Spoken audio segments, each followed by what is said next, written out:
Hey, what's up, YouTube? Cardboard Coach Neil here, and I was recently watching a Sammy Thunder video. Basically, how do you collect? What do you like to collect? So this is a response to that because there's a lot of great collections out there, and I want to show you what I kind of like. I've been collecting a long time.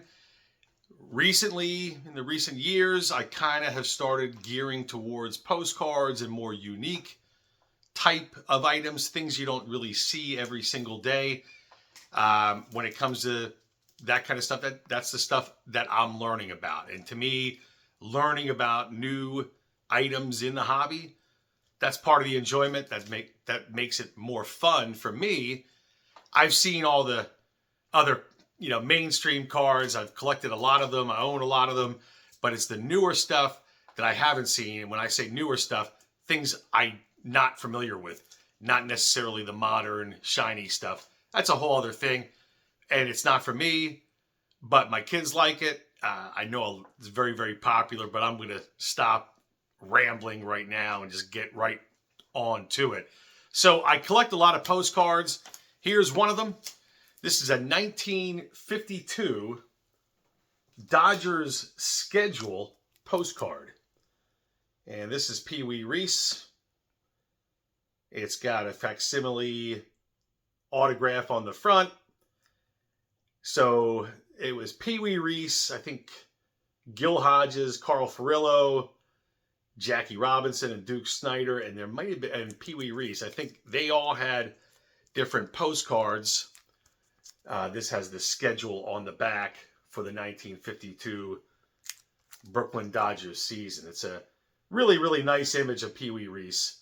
And, especially, learning more about him and his character, even during during the movie of 42. PeeWee Reese is a guy I wanted to own in my collection. I do want to get, at some point, one Hall of Famer. And I'm talking player, executive, umpire, manager, you name it. Anyone who's in the Hall of Fame, I'd like to someday have a complete typeset with as many different types as I can find.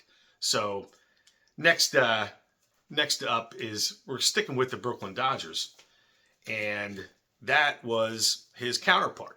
And that's Jackie Robinson. I saw this. Aaron had one of these too. I just saw, and that's kind of prompted me to also do this video. But this is a 1950 to 1956 JJK copy art Jackie Robinson. This particular photo is from his rookie campaign.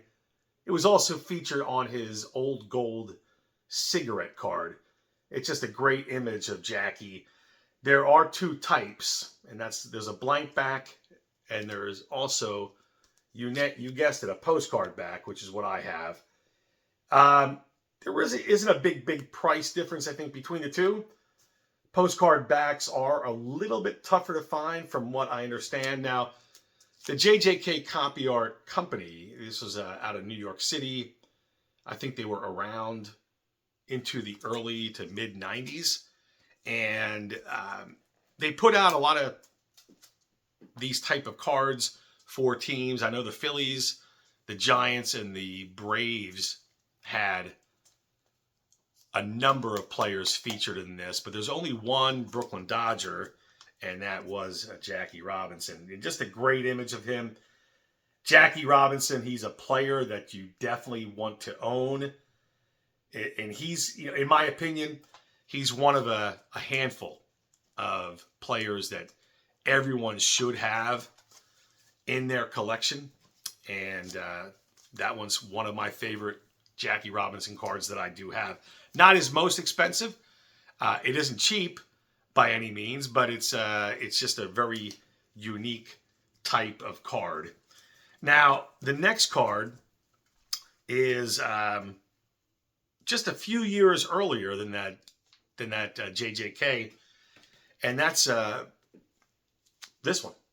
This is a card you definitely don't see a lot of.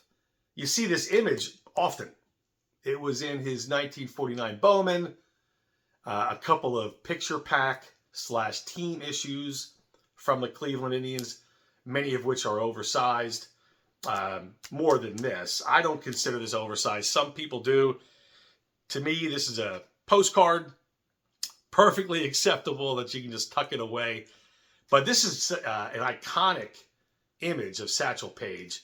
Nice black and white, crisp type photo. Postcard back. And, you know, real quick, a tip. I've been looking for this particular card ever since I first saw one. I want to say 3-4 years ago in an REA auction. And I just thought it was the coolest thing I saw. I wanted the 49 Bowman at the time, but I saw this. I'm like, you know what? That's the one I want to get for Satchel Page. I have a 53 Topps.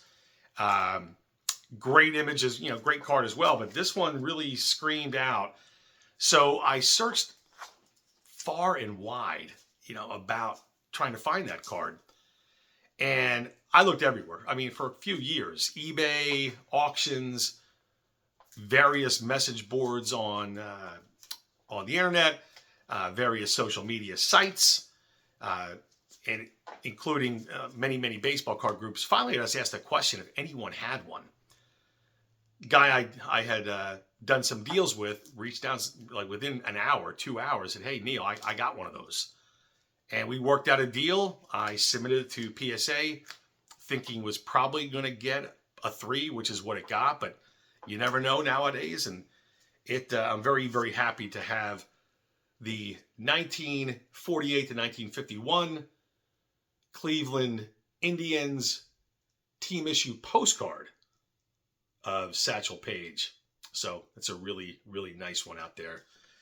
And the last thing I want to show is just another postcard. Never saw a lot of these. A guy on another channel has one. It's a great image, iconic pre-war type player. T206 is really nice. This T205 I think is even better. But I like this pose. It's a 1912 Boston American Tris Speaker. Again, it was a postcard. These are all postally unused. Again, I do slightly prefer the postally unused ones. Doesn't mean the ones that were used aren't cool, because sometimes they tell a nice little story, add to the whole overall value, especially when there's a postmark on it. And one thing I will say, the cursive handwriting back in the day, you can't beat it. I mean, just perfect penmanship. You can tell what kind of pen they're using. It's just kind of cool. So postally used postcards are just as fine, sometimes maybe even a little bit nicer.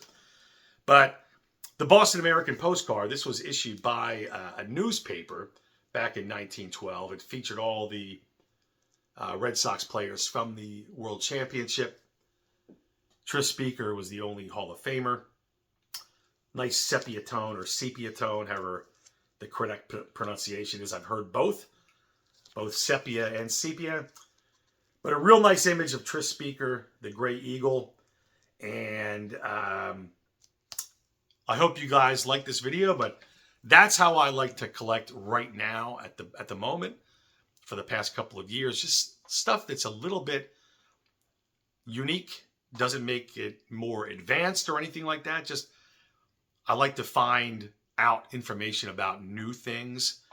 In any event, for anyone out there that watched this video, I appreciate it. I know I can ramble sometimes. Hopefully that's not the case. But there's a lot of great content out there. So anyone who is subscribing and comments, even just gives a thumbs up on these, I really, really appreciate it. Until next time, we will talk soon. Take care.